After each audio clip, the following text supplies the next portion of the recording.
Oke, bismillah ya. Baik. Ya, seni bahasa kasih orang tua ke anak agar bertakwa ya. Jadi ini sebetulnya ini adalah ikhtiar-ikhtiar kita para ayah bunda atau orang tua untuk bisa memberikan arahan pada anak-anak supaya anak-anak ya betul-betul bisa bertakwa ya. Jadi ini salah satunya makanya disebut seni ya. Baik, sebelumnya kita cerita dulu tentang rahasia cinta yang ada di otak manusia ya. Jadi di otak manusia ini sebetulnya Allah sudah desain sedemikian rupa sehingga bisa menghasilkan rasa cinta, rasa kasih, rasa sayang ya terhadap diri kita sendiri, terhadap anak-anak dan juga tentu rasa cinta terhadap Allah dan terhadap Rasulullah SAW ya. Jadi kita ada rahasia mahabbah di otak kita ya. Apa sih sebetulnya rahasianya itu? Ya, yang pertama sekali sebetulnya adalah karena adanya hormon ya, hormon cinta dan bahagia. Ya, di otak manusia itu Allah desain sedemikian rupa ada zat kimia atau sering disebutnya hormon atau juga ada yang zat kimia yang dikategorikan neurotransmitter. Ini yang kalau dia keluar ya dari tempatnya itu hormon itu membuat kita cinta dan bahagia, membuat kita penuh kasih dan penuh sayang. Ya, nah 4 serangkaian hormon inilah yang memberikan rasa seperti tadi, yaitu dopamin, oksitosin, endorfin dan serotonin. Ya, nah, ini ada di dalam otak kita, terutama ya di tengah otak kita nih pertemuan dua alis ini di sini ada sebuah kelenjar namanya kelenjar pituitary, disitulah tempatnya hormon dan kalau kita stimulasi dia akan keluar dan membuat perasaan seseorang itu menjadi penuh kasih, penuh sayang ya dan akhirnya penuh cinta dan merasakan kebahagiaan itu. Ya, orang-orang yang kekurangan hormon ini, nah ini nih yang kasihan nih. Kadang-kadang banyak juga orang kekurangan hormon ini. Kenapa? Karena dia tidak berusaha untuk menstimulasinya. Ya, hormon ini cara gampang keluarnya itu ada, ya. Apa itu? Tersenyum. Makanya kalau para ayah bunda sebisanya kalau bicara sama anak-anak, ya lebih banyak senyumnya. Kenapa? Karena dengan kita ngobrol sama anak dengan tersenyum, sudut bibir kanan diangkat, kanan kiri gini, maka hormon-hormon bahagia ini akan keluar. Ya, dan otomatis kalau kita tersenyum, anak juga tersenyum. Maka hormon bahagia anak juga akan keluar. Ya. Bu Aisyah, ibunya udah ya sering senyum, tapi bapaknya nih, ya memang bapak-bapak itu bukannya tidak mau senyum, bapak-bapak itu agak berbeda dengan ibunya ya. Jadi laki-laki itu agak berbeda dengan perempuan. Kenapa? Memang otot wajah laki-laki ini ya selain nanti dipenuhi dengan hormon bahagia ini, tetap ada hormon laki-laki namanya testosteron. Sehingga laki-laki memang kalau senyum tidak bisa sesumringah, itu istilahnya ya, sumringah ibunya gitu. Kenapa? Karena otot wajah perempuan karena ada hormon perempuannya yang disebut estrogen, progesteron, jadi wajahnya itu lentur. Ya. Jadi kalau senyum seorang bapak itu tentu akan beda dengan senyum seorang ibu. Ya, ini harus juga kita tahu supaya kita tidak merasa bahwa ayahnya kok nggak senyum, padahal sebenarnya udah senyum, cuman mukanya rata. Itu tadi kalau laki-laki, ya. Ya. Baik, sekarang kita lihat lagi. Nah, ya punten. Tadi saya sudah sampaikan kita bicara tentang otak ya. Nah, ini otak dilihat dari samping kiri ya. Samping kiri ini ada otak besar, ada otak kecil ya. Ini kalau dibelah kita akan lihat ini ada organ-organ yang di dalam ya. Ini yang saya kasih warna hijau ini namanya sistem limbik atau otak emosi. Ya, dan otak manusia juga selain ada otak emosi atau disebut otak mamalia, otak manusia juga diberikan namanya otak reptil. Ya, jadi manusia ini punya ada otaknya lengkap. Ini yang persis jalan di tengah kepala kita ini dan sejajar telinga, ini namanya otak reptil, ya. Dan otak reptil tersambung dengan otak mamalia dan otak yang paling depan ini persis jidat ini, di sini jidat ya. Ini yang disebut neokorteks, ya. Disinilah tempat intelektual manusia. Ya, disinilah tempat kalau kita nasihati anak, kasih arahan, nasihat-nasihat itu masuk di sini. Ya, nah tetapi otak reptil ini atau bata otak dan otak mamalia ini kita harus tahu dulu apa kerjanya. Ya, otak reptil dan otak mamalia ini bertugas melindungi seluruh tubuh dari ancaman yang datang dari luar. Sehingga jika ada ancaman datang dari luar, terutama ancaman yang negatif, otak secara otomatis akan merespon agar tubuh dapat bereaksi seketika. Artinya batang otak dan otak mamalia ini yang melindungi manusia kalau ada ancaman dari luar misalnya ya. Saya sering sekali kasih contoh ya, misalnya kita lagi jalan tiba-tiba ada orang yang mau copet ya atau mau ngambil dompet kita atau mau merampok. Maka otak reptil manusia dan otak mamalianya langsung tegang. Dan pada saat tegang itu, ya, maka tubuh melakukan reaksi perlawanan terhadap si ancaman luar tadi atau terhadap copet tadi atau terhadap perampok tadi. Apa respon tubuh? Respon tubuh kalau batang otak ini tegang itu ada dua, serang atau kabur. Maka ada istilah terkenalnya itu fight or flight. Ya, ini batang otak itu Allah desain sedemikian rupa, fight or flight, serang atau kabur. Jadi kalau ada copet, kita harus ya batang otak yang bekerja. Jadi tubuh kita otomatis akan serang dia atau kita kabur. Tergantung kita lihat nih copetnya, dia copetnya gede apa enggak. Kalau copetnya gede mungkin kita kabur aja mending ya. Tapi kalau misalnya copetnya bisa kita lawan, kita serang dia. Minimal pukul tangannya kalau kita misalnya lagi naik bus atau naik kendaraan umum tiba-tiba ada tangan orang mau ambil dompet kita tepak tangannya tuh atau pukul tangannya kita serang ya. Dan itu adalah kerja dari otak reptil atau batang otak. Dan ini kerjanya sangat otomatis. Ya. Nah, kemudian kalau yang paling depan ini adalah tempat otak ya apa ya istilahnya? Kalau kita belajar sesuatu masuknya di depan sini. Bijaksana juga ada di sini, ya. Kita ngaji misalnya baca Quran dan baca artinya misalnya kita tahu Allah ajarkan apa di Quran itu nanti masuknya di otak depan sini. Ya.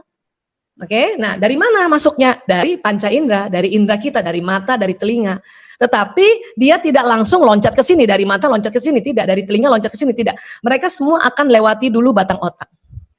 Ya, batang otak, jadi berarti dia lewati otak reptil, kemudian lewati dulu otak mamalia, baru bisa masuk ke depan. Ya. Nah, tentunya, nah kita lihat ya, otak reptil dan otak mamalia ini akan bereaksi positif jika lingkungan di luar dirinya memberi respon positif. Jika ia merasa aman berada di lingkungan tersebut, maka tidak hanya tubuhnya yang mau dan senang berada di situ, tetapi dirinya pun siap dan senang untuk menerima saran serta nasihat dan bahkan menjalankannya dengan mudah. Ya. Jadi kalau anak berada di sebuah lingkungan yang positif dan membuat dia aman dan nyaman, maka batang otaknya memberikan respon positif, bukan serang atau lawan. Ya, artinya ya, kalau kita bisa menundukkan batang otak dan otak mamalianya seorang anak dengan membuat sebuah lingkungan yang positif, lingkungan yang nyaman, maka nasihat-nasihat kita, arahan-arahan kita itu bisa masuk ke otak bagian depannya sini. Ya. Tapi ada anak, kalau lihat orang tuanya, otak reptilnya tegang, kaku. Makanya dia siap-siap mau serang atau dia lawan orang tua itu atau kabur. Ya, jadi orang tuanya kalau nasihatin dia kabur, dia nggak mau denger gitu, atau dia masuk kamar, dia kunci kamarnya, itu namanya flight. Itu berarti batang otaknya tegang, otak reptilnya yang bekerja. Ya, nasihat nggak bisa masuk ke sini. Bahkan ada anak kalau sama temennya, ya, karena temennya ini memberikan pengaruh positif, batang otaknya rileks, maka nasihat temennya itu bisa masuk dibanding orang tuanya. Ya, untuk itulah makanya kita ingin menjadi orang tua yang ya bila berada dekat anak, batang otak anak dan otak mamalia anak rileks, sehingga mereka ya mau menerima saran, nasihat, bahkan menjalankannya dengan mudah. Oke, ya, baik. Terus dari otak itu misalnya ini, dia akan jalan di badan ini. Ya, ini jadi dari otak ada sistem saraf atau serabut saraf yang jalan di tulang belakang. Ya, kemudian dari tulang belakang akan jalan juga serabut saraf ke seluruh wajah, badan, semuanya. Nah, ini kayak kabel listrik nih, kayak kabel telepon nih. Saya sering berulang-ulang cerita ini di setiap seminar saya. Kenapa? Karena perlu ya ilmu tentang otak ini perlu direfresh terus supaya apa? Kita ingat bahwa tubuh kita membawa pesan apa yang ada di otak kita. Artinya apa? Kalau kita nasihati anak, nak, buang sampah pada tempat sampah ya, nak. Dan pada saat kita nasihati, anak itu batang otaknya rileks, maka nasihat itu bisa terus tangkap dari telinga mereka, naik terus sampai ke otak bagian depan. Dan kalau nasihat itu masuk di otak bagian depan, di daerah prefrontal cortex ini, itu memorinya jangka panjang. Artinya besok-besok tanpa orang tuanya negur lagi, dia akan ya buang sampah pada tempatnya gitu. Ya. Nah, tapi kalau ada orang tua, kalau nasihati anak dengan nada tinggi, dengan marah. Ibu, kenapa ibu marahin anak ibu? Habis kalau nggak dimarahin dia nggak nurut, Bu Aisyah. Iya, betul juga kata ibu itu tapi ya. Artinya gini, kalau anak dimarahin, dia suruh misalnya buang sampah Pak di tempat sampah dan dimarahin, batang otak ini tegang. Ya. Tapi kenapa dia bisa lakukan? Dia buang sampah di tempat sampah, kenapa dia lakukan juga? Iya betul. Kenapa? Karena pesan buang sampah pada tempatnya diterima oleh batang otak dan dia jalan di badan. Sehingga badan ini melakukan pekerjaan seperti perintah tadi. Tetapi pesan itu tidak tersimpan di memori jangka panjang. Ini memori jangka pendek. Maksudnya apa? Perintah tadi buang sampah pada tempatnya itu hanya dia ingat 1 kali 24 jam saja. Maka besok lusa dia lupa lagi kalau buang sampah di tempat sampah atau pada tempatnya. Makanya orang tua marahin lagi, masuk lagi. Cuman karena ini short time, hari itu juga dia kerjakan. Kenapa? Karena pesannya juga jalan di badan. Tetapi ya nasihat itu tidak tersimpan di memori jangka panjang. Artinya besok-besok kalau anak nggak ada orang tuanya yang bentakin dia nggak akan kerjakan. Ya, nah ini yang nggak mau kita. Dulu saya begitu Bu Aisyah, orang tua saya begitu. Iya karena kita dulu, termasuk saya juga, pola asuh orang tua kita sesuai eranya, sesuai zamannya. Ya, sekarang kan milenial, parentingnya harus parenting milenial. Kalau dulu kan kolonial atau pasca kolonial, yang penjajah itu kan nyuruh kita kan dengan kekerasan. Kita juga melakukan. Jadi orang-orang tua kita dulu oleh penjajah dikerasin, ya suruh kerja rodi, ya dimarah-marahin. Dia bisa juga, cuman sampai batang otak saja. Dan dia mengerjakan dengan penuh kemarahan. Kenapa? Karena otak emosi yang di sini muncul rasa marah, muncul rasa jengkel, muncul rasa kesal. Jadi dilakukannya tidak ikhlas. Ya, sekarang kita nggak bisa begitu. Nggak bisa begitu. Kenapa? Ilmu otak sudah berkembang bahwa kalau kita model parenting kita membentak, model parenting kita ini kasar, maka perintahnya itu atau nasihat kita tidak bisa masuk ke depan sini.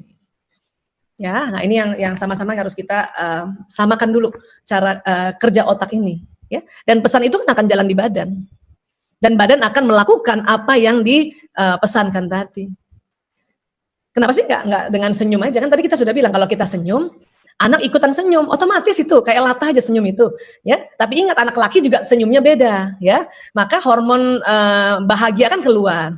Pada saat hormon bahagia keluar, batang otak tuh rileks. Sehingga nasihat kita sayang, kalau buang sampah di tempat sampah ya nak, kan rileks aja gitu, wala slow, dia akan masuk sampai mana sini.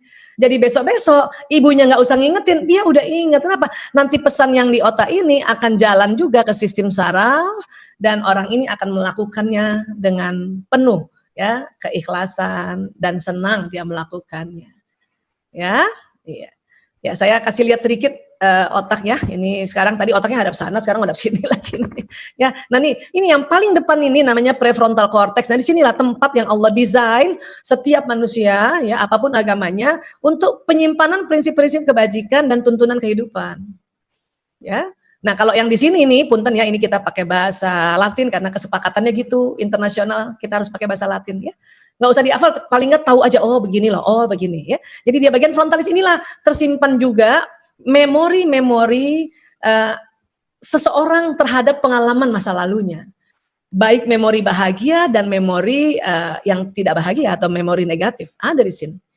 Ya, oke. Tetapi di frontalis ini juga berfungsi untuk analisa, sintesa, kreativitas, memori, bicara, penilaian, kontrol diri, pertimbangan, perencanaan, pengambilan keputusan dan mobilisasi ini juga. Tentunya kalau di depannya kosong, maka dia akan ambil keputusan yang tidak benar dan tidak baik dan tidak pantas.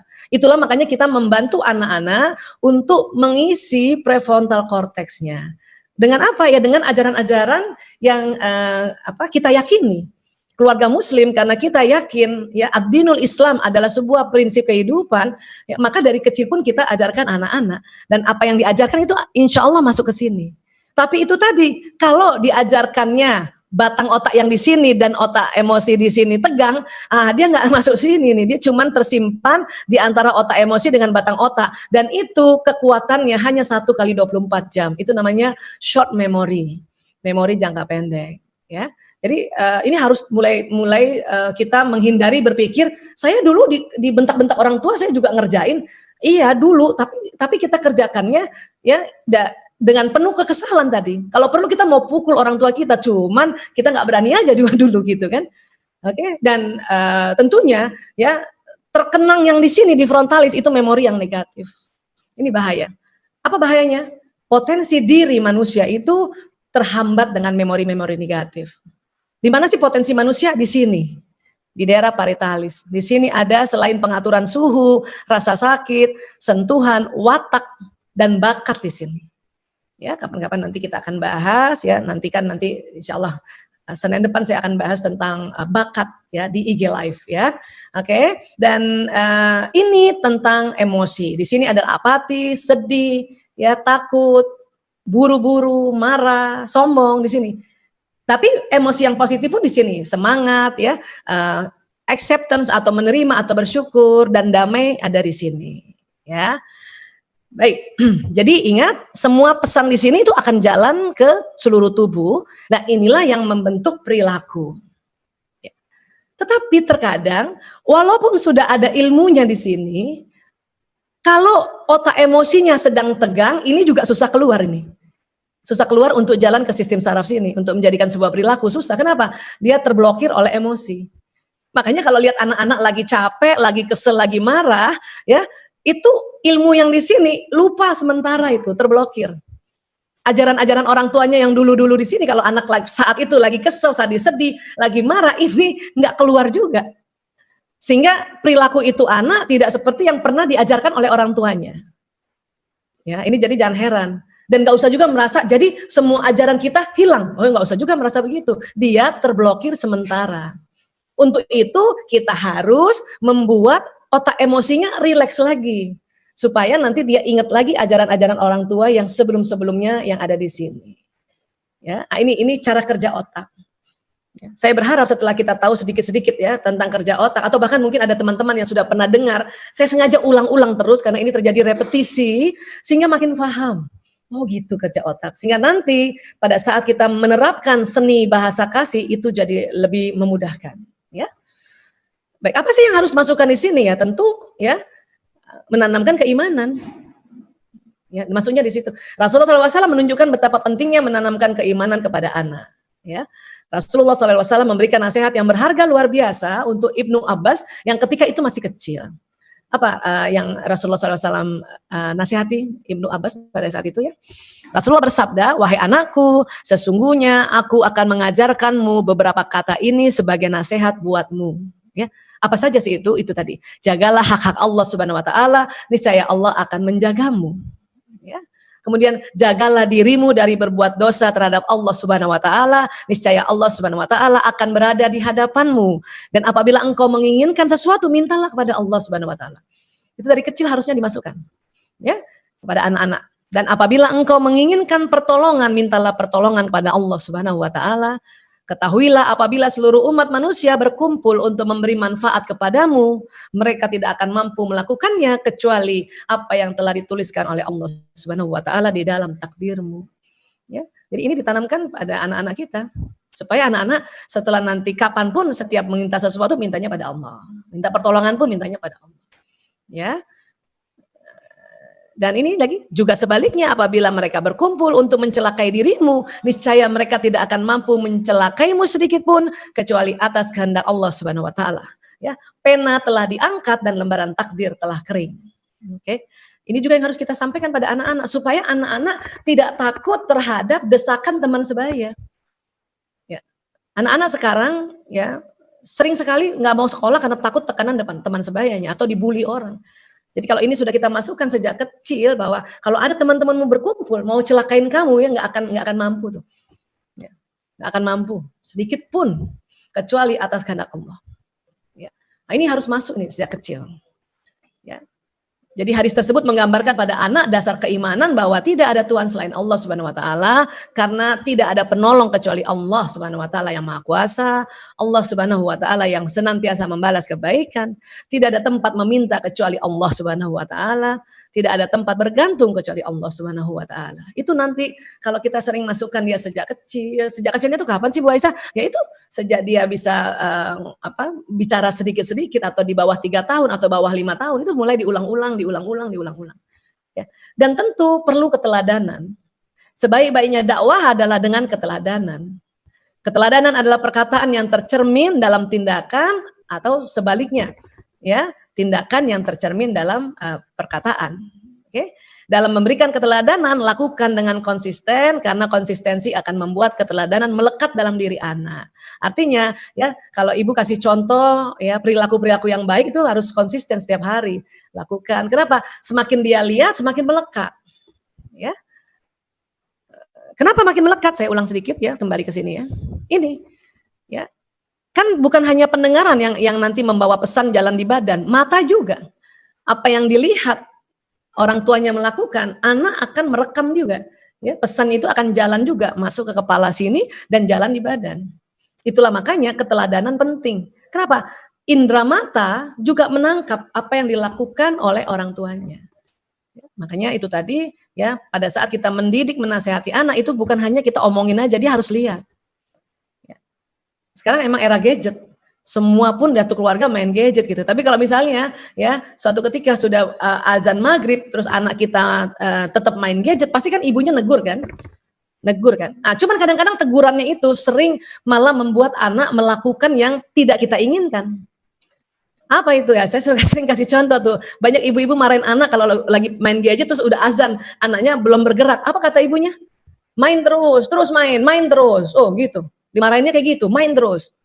Apa yang terjadi? Ya ini anak main terus karena telinganya menangkap main terus, main terus. Nah, ini jalan nih, main terus, main terus, main terus. Nah, badannya bawa pesan main terus, main terus. Akhirnya tuh anak main terus. Ya. Atau ibu-ibu marahnya gini, kamu tuh ya kalau disuruh sholat susah banget. Kalau disuruh sholat susah banget. Oh, itu diulang-ulang lagi. Kalau disuruh sholat susah banget. Maka pesannya jalan, kalau disuruh sholat susah. Ya. Kalau main aja lama banget. Ya kalau main lama ya benar. Akhirnya anak mainnya jadi lama. Kita sering mengucapkan sesuatu yang bukan kita inginkan. Jadi gimana Bu Aisyah? Ya udah sekarang belajar untuk mengucapkan apa yang kita inginkan.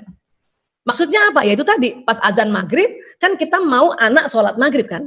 Ya sudah kita ngomongnya gitu. Nah sholat maghrib yuk, yuk sholat maghrib yuk. Nah kan gitu, sholat maghrib yuk. Nah, makanya dia membentuk ajakan sholat maghrib yuk, sholat maghrib yuk, sholat maghrib yuk. Maka anak ini melakukan apa yang kita minta. Tetapi akan jauh lebih afdal kalau waktu ibunya ngajak sholat maghrib, ya, itu anak udah lihat juga ayah dan ibunya siap sholat. Atau anak itu melihat ayahnya sholatnya ke masjid. Cuman sayangnya sekitar 4 bulan ini kita tidak bisa memberikan keteladanan sholat di masjid. Kenapa? Karena pandemi. Paling tidak, anak waktu diajak sholat, dia lihat bapak ibunya juga sudah wudhu, sudah mau siap-siap. Kenapa? Karena pesan yang dilihat di mata itu akan jalan. Ayah ibuku sudah siap, ayah ibuku sudah siap. Maka pendengarannya mendapatkan pesan suruh sholat, matanya juga melihat ya orang tuanya sudah siap untuk sholat. Yang bahaya adalah ibunya suruh sholat. Pas dia lihat ibunya pun masih pegang gadget. Maka ya pesan yang jalan di telinga ya, bisa ditiadakan dengan pesan yang jalan di mata. Untuk itu makanya keteladanan dalam pendidikan itu sangat penting. Ya. Nah sekarang kita belajar lagi. Ya. Dalam surat Ali Imran ayat 159, ya Allah ajarkan kita begini. Bismillahirrahmanirrahim. Maka karena rahmat dari Allah, engkau bersikap lemah lembut terhadap mereka. Jadi kita diminta bersikap lemah lembut.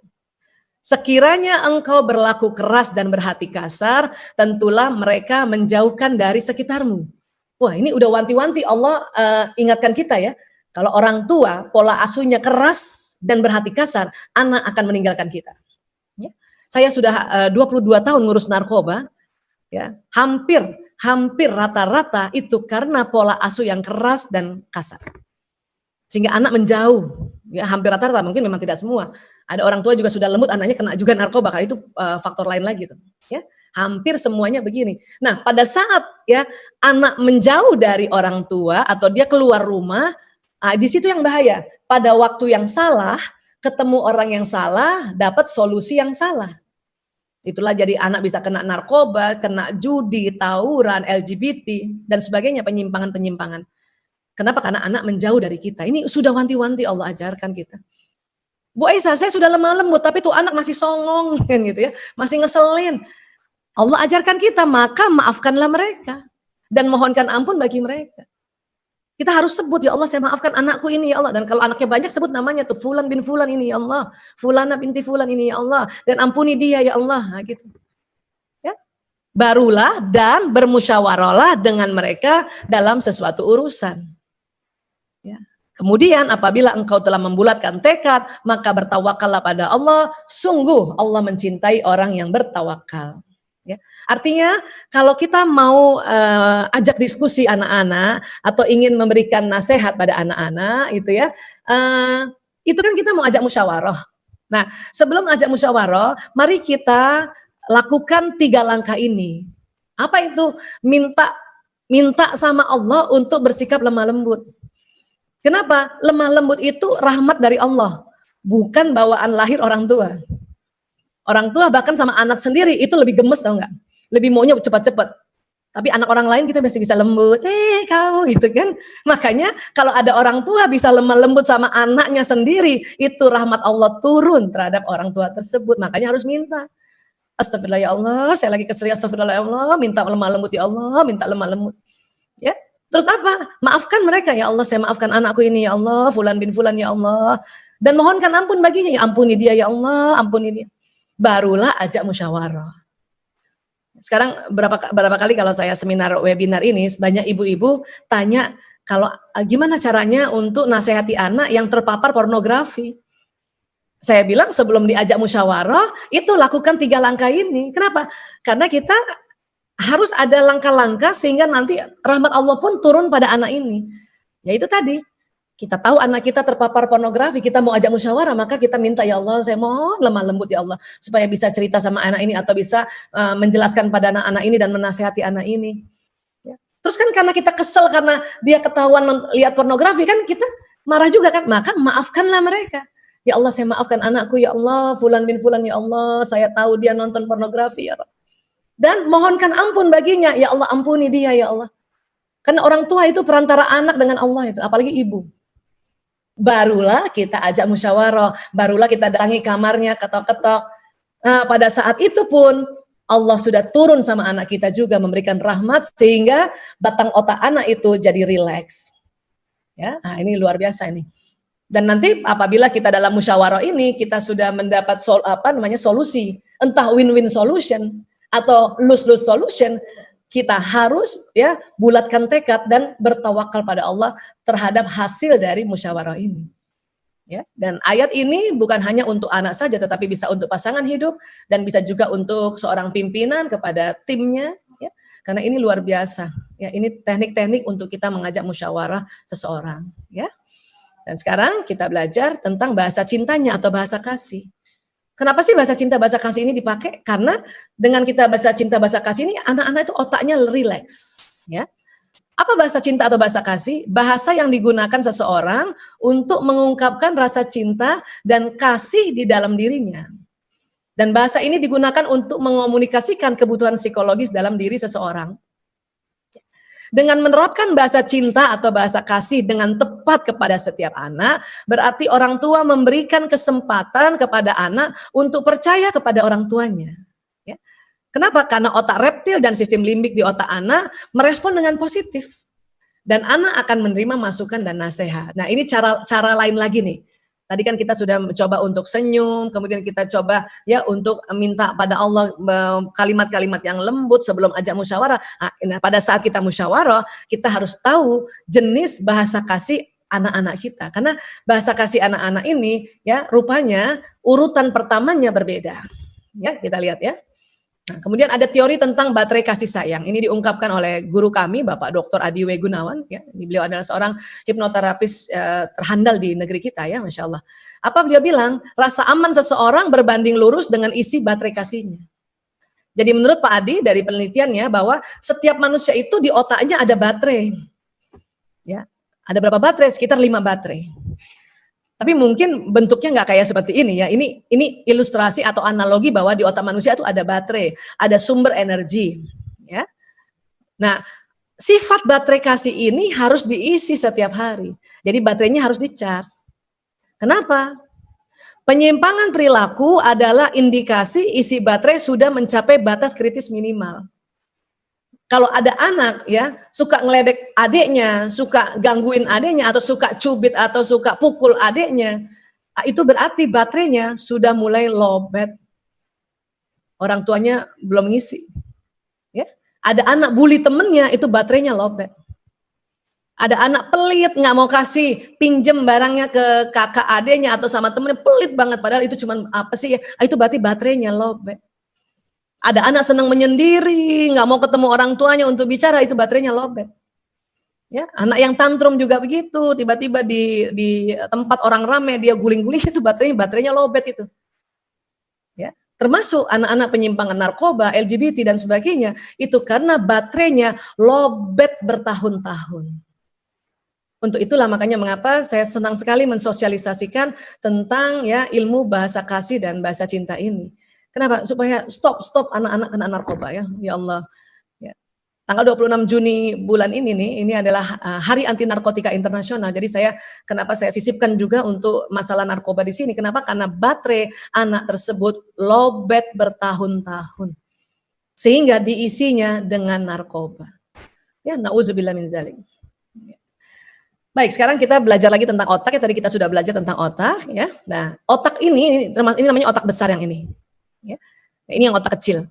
Nah, otak besar itu kan terbagi dua. Ya, kalau pernah dengar ilmu tentang otak, dia terbagi dua otak besar, belahan kanan dan belahan kiri. Setiap belahannya terbagi 4 lagi. Ini saya kasih warna-warni ya. Walaupun sesungguhnya warna otak kayak gini sebetulnya yang benar ya. Ini cuma untuk memudahkan saja. Otak yang paling depan sekali ini kita sebutnya lobus frontalis ya. Yang di tengah yang warna kuning ini saya kasih warna kuning namanya parietalis ya. Ini yang agak belakang di atasnya otak kecil namanya occipitalis dan di atas telinga ini temporalis ya. Yang di tengah tadi tuh yang sistem limbik tuh yang di tengah banget, dia persis di otak bagian tengah itu. Ya, sistem limbik tempat emosi. Nah, yang saya mau cerita adalah baterai manusia itu ada di daerah lobus parietalis. Baterainya. Ya. Ini mungkin tidak usah dihafal, tapi kita tahu aja bahwa ada yang di depan, ada yang di tengah, ada yang di atas telinga, kanan kiri, semuanya kanan kiri ya. Dan ada yang di atasnya otak kecil. Ya. Nah ini yang ungu, ini yang disebut otak reptil tadi, batang otak tadi. Ini yang suka tegang nih. Dia sejajar kuping tuh posisinya. Ini kalau batang otak tegang, ini nasihat nggak bisa masuk ke sini. Cuman di sini aja nih. Nah ingat, cuma ingat sampai besok doang 24 jam. Habis itu ya harus diingetin lagi. Sama kalau kita misalnya mau ujian dan kemudian kita belajarnya sistem kebut semalam, kan itu tegang ya.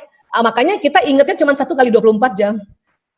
Untuk besok ulangan masih bisa tuh, karena kita belajarnya dengan tegang, batang otak tegang. Tetapi kalau guru bilang ulangannya ditunda minggu depan, cilaka itu.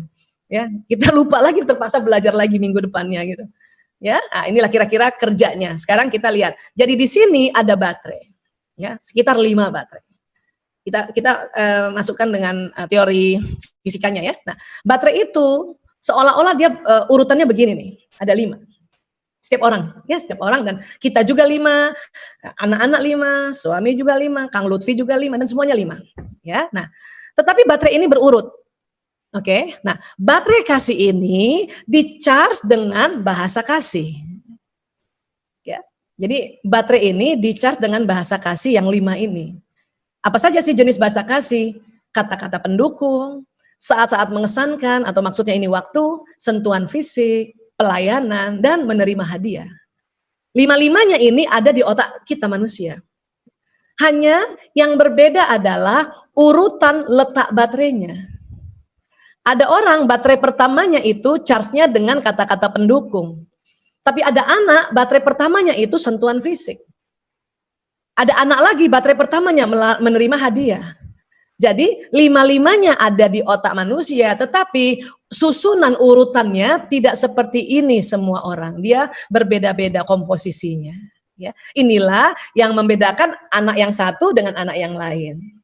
Termasuk kita ibunya dan juga ayahnya punya juga baterai kasih dan ini juga perlu dipelajari. Ya. Sekarang bagaimana ngecharge-nya?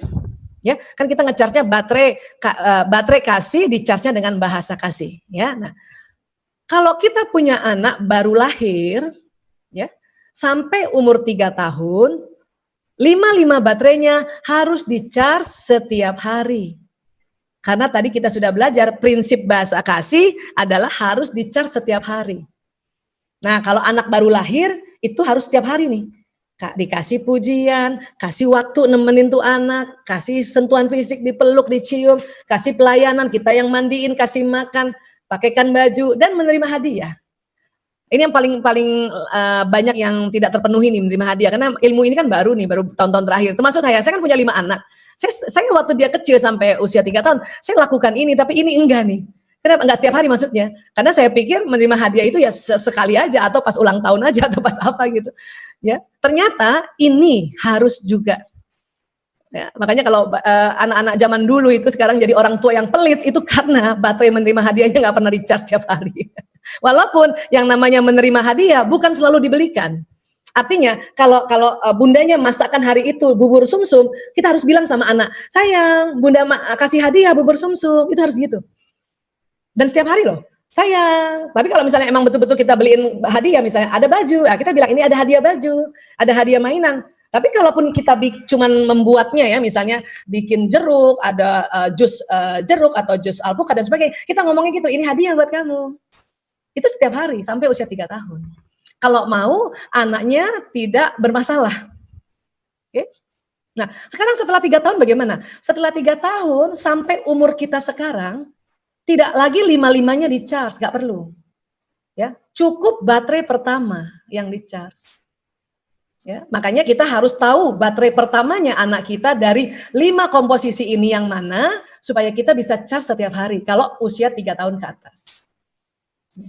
Ada juga yang bilang gini, Bu Aisyah, aduh saya baru tahu ilmu ini, tapi anak saya udah terlanjur 3 tahun, saya selama ini nggak pernah ngasih 5-5-nya. Ya sudah, kasih diskon, Ibu boleh sampai usia 4 tahun, Ibu charge itu 1 tahun ya 5-5-nya setiap hari. Setelah 4 tahun baru baterai pertamanya aja yang di-charge. Ya. Kalau anak, oh Bu Aisyah anak saya udah terlanjur udah 10 tahun, nggak usah lagi 5-5-nya, Ibu udah cari aja baterai pertamanya apa dari 5 komposisi ini. Kenapa? Karena setelah baterai pertama tercharge, otomatis dia akan mengisi baterai yang lain. Ya, apalagi kalau waktu kecilnya sampai umur 3 tahun, dia sudah ada isinya ini. Paling kalau kurang-kurang pun ya cuma turun 3/4. Makanya kalau baterai pertama terisi, maka dia akan mengisi baterai-baterai yang lain, akhirnya baterai lain penuh. Ya. Dan ada juga teori mengatakan kalau mau lagi lebih ideal, ya, yang diisi setiap hari itu baterai pertama dan baterai kedua. Ya, nah, itu lagi nanti kita cari baterai kedua anak kayak apa. Oke, nah sekarang kita cek mana baterai anak kita yang pertama dari komposisi 5 ini. Ya, saya kasih ilustrasinya dulu, nanti teman-teman mendeteksi sendiri ya. Baik, kata-kata yang mendukung, ya, yang dimaksud dengan kata-kata yang mendukung ini adalah pujian, dukungan, dan keberpihakan. Ya, ada anak kata-kata yang mendukung ini mengisi baterai kasih pertamanya. Taunya gimana Bu Aisyah? Ini tadi, kalau nanti kita mulai anak umur 3 tahun, kita sudah mulai perhatikan ya, ada anak yang begini nih. Kalau anak-anak yang seperti ini biasanya senang memuji, merayu orang tua, dan mengapresiasi. Ya, baik melalui bahasa lisan maupun bahasa tubuh. Jadi kalau ada anak, ya waktu kecil aja umur 3 tahun dia selalu gini, Bunda cantik banget, Ayah ganteng banget, Abi ganteng banget, atau selalu gini, Bunda, aku cantik gak Bunda? Nah, itu kemungkinan besar baterai pertama dia adalah kata-kata pendukung. Ya. Atau kalau misalnya ada seorang anak gitu mengucapkan terima kasihnya tuh dengan gampang gitu, dikasih sesuatu atau ketemu budenya atau ketemu padenya, dia mudah menyapa. Halo Bude, gitu ya. Bude cantik banget. Itu berarti anak ini baterai pertamanya adalah kata-kata pendukung. Ya. Jadi orang tua harus melihat hal ini, dan juga orang tua harus memberikan pujian atau kata-kata pendukung pada anak itu setiap hari untuk ngecas baterai pertamanya. Ini contoh-contohnya nih kata-kata pendukung. Ya, Ibu setuju dengan kamu. Kamu cantik deh. Ya. Atau alhamdulillah kamu rajin sekali. Kayak gini lah. Ya, kata-kata pendukung itu selain pujian, dukungan, dan keberpihakan. Jadi kalau ada anak kita tahu baterai pertamanya adalah kata-kata pendukung, suatu ketika dia berantem sama kakaknya atau adiknya, dan kita mau bujuk dia, kita harus berpihak pada dia. Keberpihakan. Misalnya dia cerita, Bunda, kakak kok begini banget ini, ya. Kita berpihak sama dia harusnya. Kamu kesel ya sama kakak kalau kamu digituin ya, atau diledek-ledek ya. Ya Bunda tahu kamu kesel. Jadi kita berpihak pada dia, bukan memang tuh kakakmu itu, ya. Ya, atau bukan juga kita membela kakak. Ya, kamu kan tahu kakakmu memang orangnya kayak gitu. Nah, ini nggak tepat ini kalau anak yang baterainya kata-kata pendukung, kita malah membelain kakaknya atau ya menyerang kakaknya. Maka dia marah juga kalau kita serang kakaknya. Emang tuh kakak kamu tuh, itu dia juga marah juga dia. Ya, berarti kita mendukung, mensupport atau berpihak pada dia. Kamu sedia, kamu marah ya. Bunda tahu kamu marah. Itu namanya keberpihakan. Ya. Nah sekarang, jadi orang tua tuh harus jeli ya. Kenapa? Karena ada anak terbalik. Terbalik, bahasa cintanya apa? Dia suka ngejek dan menjelekkan orang lain. Ini berarti kalau ada anak suka ngejek adiknya dan jelekin-jelekin orang, atau siapapun, anak remaja atau bahkan orang tua atau orang dewasa suka jelekin orang, itu berarti baterai pertamanya dia yang biasanya adalah kata-kata pendukung itu lowbat atau jarang di-charge oleh orang tuanya. Ya, ini dia. Jadi hal ini disebabkan karena kebiasaan buruk orang tua yang sering melakukan jalan pintas dengan cepat, yaitu marahin anak. Jadi kalau ada anak kita ngeledek adiknya kan, jelek-jelek, kan orang tua suka gini kan, malah marahin dia kan, jangan gituin dong adiknya, dia dimarahin malah. Lu ini bahayanya, tambah dimarahin, tambah dia suka ngeledek. Kenapa? Baterainya tambah kosong. Jadi gimana dong? Kita bukannya ngebiarin, kita ingatkan itu anak, tapi caranya adalah dengan memberitahu anak itu bahwa ngejek itu jelek atau nggak baik, tetapi waktu kita sampaikannya, kita puji dia dulu. Kita harus charge dulu baterainya, baru kita nasihati. Nah ini contoh lah ya, Andi, ayah sayang sama kamu anak laki-laki yang baik, ayah senang kalau kamu sayang sama adek, dan ayah sedih kalau kamu ngejek adek, gitu. Jadi puji dulu tuh anak, baru nasihati kalau kamu ngejek adek itu jelek. Selama ini orang tua justru negur dulu dan bahkan dimarahin perilakunya itu sebelum kita ngecas baterainya. Kapan baterai anak lowbat, maka dia tidak bisa mengerjakan apa yang diminta orang tuanya. Kenapa? Baterainya lowbat, energinya nggak ada ke seluruh tubuh untuk melakukan apa yang disuruh orang tuanya. Kan disuruh orang tuanya untuk tidak ngejek, tapi baterai dia lowbat, kita belum charge, maka dia nggak bisa ngikutin maunya orang tua itu, nasihat orang tua itu. Itulah makanya kita harus puji dia dulu. Ya, kita charge dulu baterainya, baru kita kasih tahu bahwa perilaku dia itu tidak baik. Ya. Nah, ini ada anak juga, baterai pertamanya sentuhan fisik. Yang dimaksud sentuhan fisik adalah anak senang dipeluk, dicium, dirangkul, diusap rambutnya, ya, dicolek pipinya, atau kalau dibacain buku cerita sambil dipeluk. Ya. Atau apapun yang menunjukkan rasa kasihnya dengan sentuhan. Ciri-cirinya gimana Bu Aisyah kita tahu anak ini sentuhan fisik? Ya kita memang harus jeli. Biasanya anak-anak dengan kebutuhan seperti ini menunjukkannya dengan sering memeluk, mencium, mencolek orang tua dan kakak atau adiknya atau keluarga lain. Artinya kalau ada anak ketemu kita dan dia langsung peluk atau deket-deket kita desel-desel gitu, ya. Atau kalau ada keluarga datang dia langsung seruduk tuh keluarga itu dan dia peluk, dia cium. Bisa jadi dia baterai pertamanya harus di-charge dengan sentuhan fisik. Ini makanya orang tua harus mulai jeli ngelihat perilaku anak-anak setiap hari nih, ya. Nah, anak-anak yang mengungkapkan bahasa cinta sentuhan fisik dengan cara terbalik seperti mencubit, menggigit, memukul, ini berarti ya baterai dia lowbat. Nah, terkadang orang tua mengambil jalan pintas juga, dimarahin lagi atau dibalas lagi tuh anak.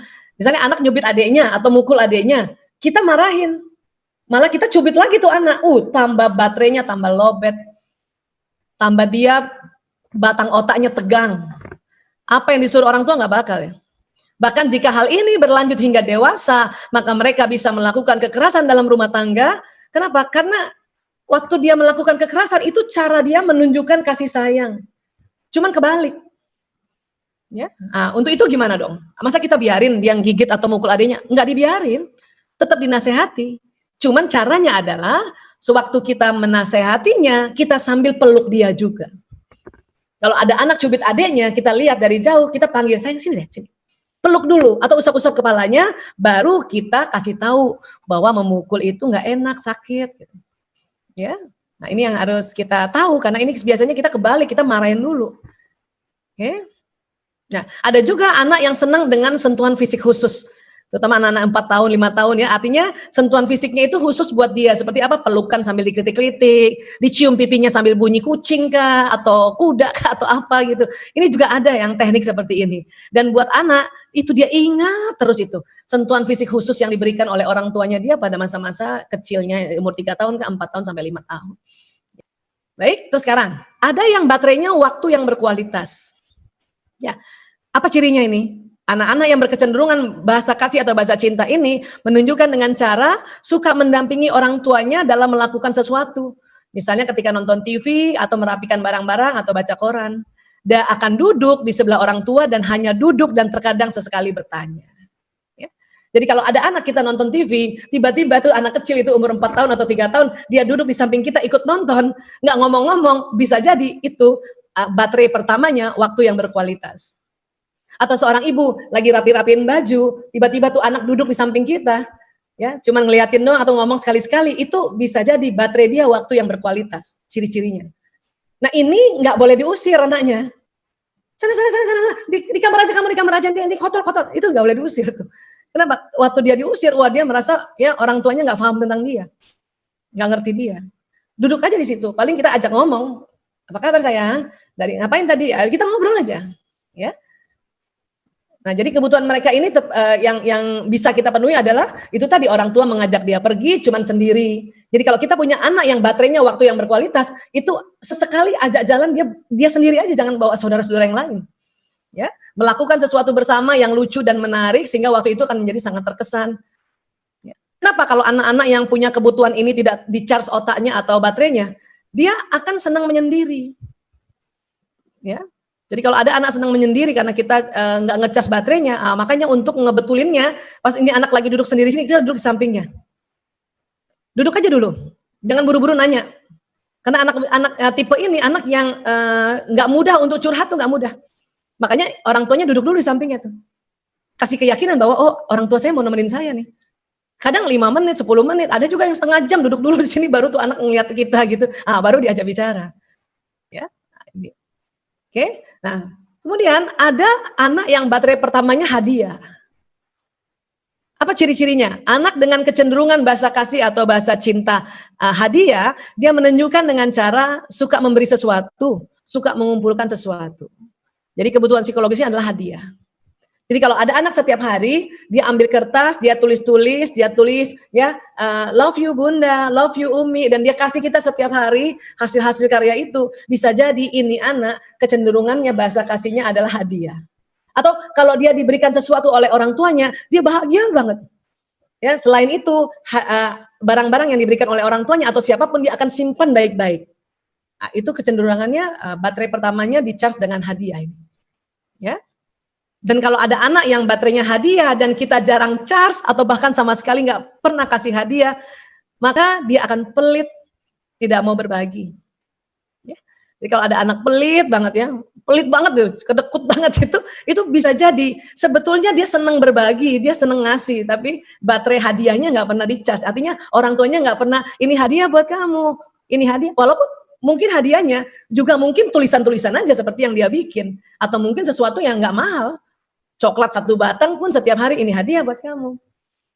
Nah ini harus jeli ya orang tua nih, harus tahu nih baterai kita anaknya nih yang mana nih ya, baterai anaknya yang pertama. Ya jadi orang tua perlu memberikan nasihat pada anak tersebut, tapi sambil berikan hadiah. Ya misalnya nih, ya ibu sayang sama kamu, ini hadiah untuk kamu, walaupun misalnya cuma coklat 1 batang. Baru kita nasihati, kamu lihat kan setiap orang suka berbagi, ya kalau ada teman pinjam mainan, pinjam ya, nah paling gitu kita. Jadi kasih dulu hadiahnya baru kasih nasihat.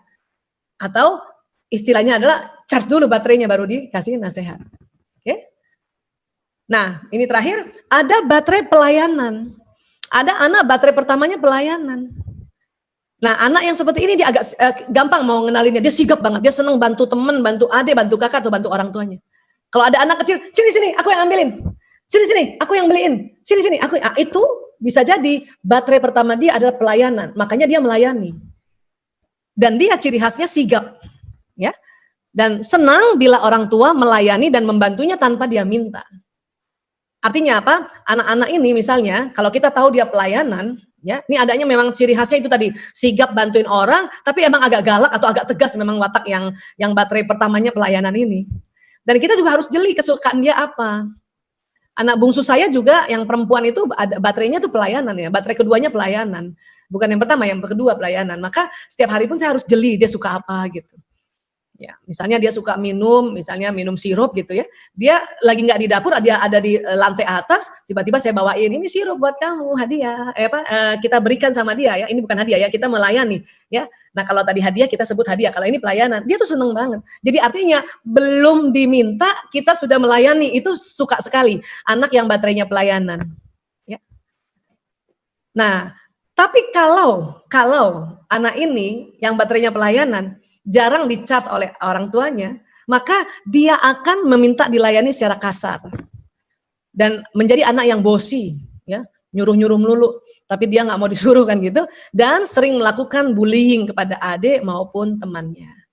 Ya. Jadi kalau ada kita lihat anak kita suka bully adiknya gitu ya, oh berarti dia pelayanan sebetulnya dia. Cuman mungkin kita udah lama nggak nge-charge baterai pelayanannya, kita nggak kasih melayani dia gitu.